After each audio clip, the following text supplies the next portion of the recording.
Good morning, YouTube. I know what you're thinking. Gee, it's just another Mosin Nagant 1891. Well, you would think that, except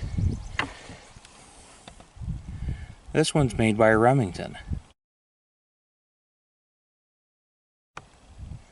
You don't see too many of these very often, although they are out there.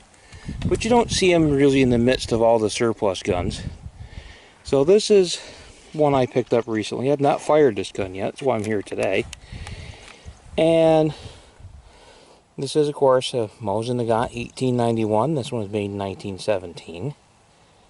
And it's got some of the nicest wood on it. But it was a Remington, essentially. These guns and the ones from Westinghouse were made for the Tsar. And out of the huge production number, they are contracted, Remington was made like $1.5 million. They only ended up making 800,000, and not that many of them actually went overseas, at least not during that initial run, because once the revolution hit in Russia, the Bolsheviks didn't want to pay for the guns anymore because they said they were substandard, and these guns are far from substandard. And then when American troops went over to Russia to help try to keep some order between the communist forces and the forces that were loyal to the Tsar, the Americans went over and they carried these.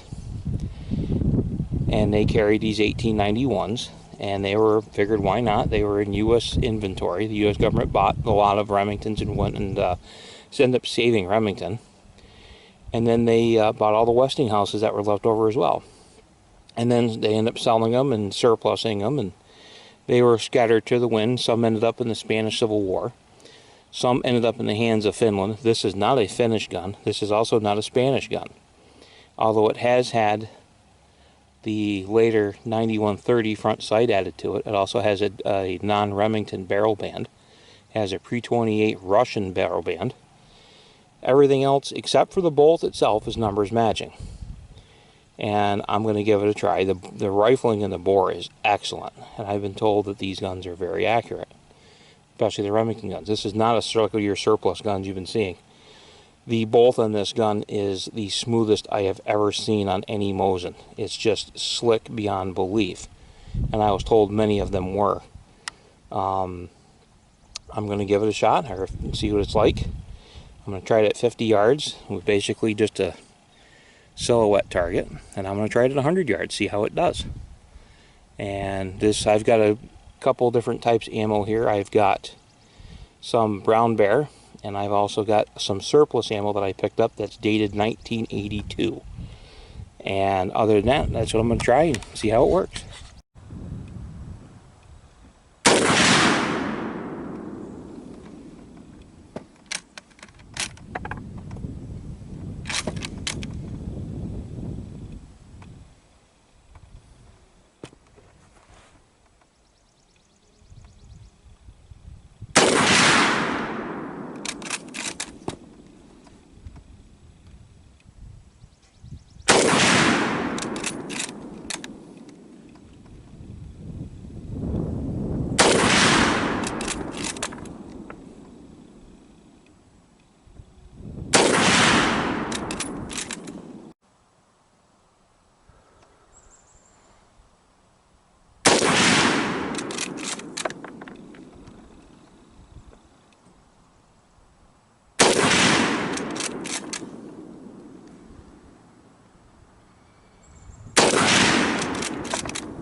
Alright, YouTube, I tried the 50 yards with a couple of different types of ammo. The surplus ammo was the first 5 shots, and the brown bear was the second group.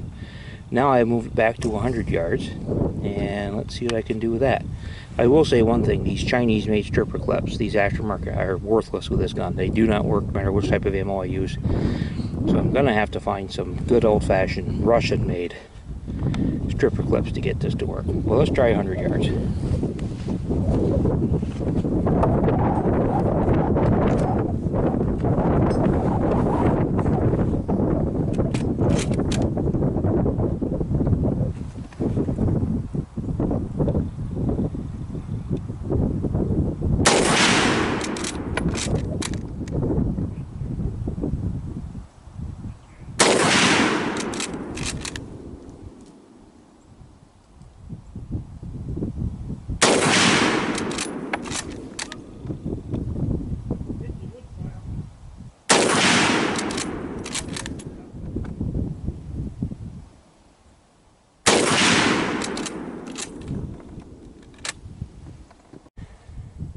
Well, there you go, YouTube.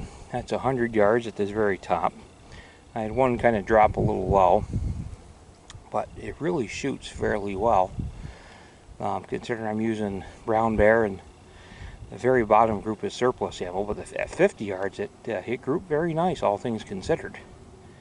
And for a military surplus, well, I wouldn't say surplus, but a military issue 1917 Remington Mosin Nagant, it shoots fairly well. And the one thing, like I said, the Chinese-made stripper clips suck. None of them worked. You couldn't do anything with them. So I'm going to try to find some Russian-made or Soviet-made, somebody other than those Chinese-made aftermarket stripper clips. They're garbage. They're just wouldn't work in the gun. Couldn't get anything. Couldn't get them to work with either the surplus ammo or the brown bear. So I'll have to see what I can find. But not a bad gun all the way around, folks. And it's much better. And I did not get sticky bolt. Even after the second group of 50, the bolt worked as smooth as it did from the very beginning. So, you know, it's very very smooth for a Mosin. Most of them I've seen are really gritty and kind of almost not the best action. This is very slick. It's very smooth. So definitely going to keep it. Definitely a keeper. So with that being said, YouTube, have a good day.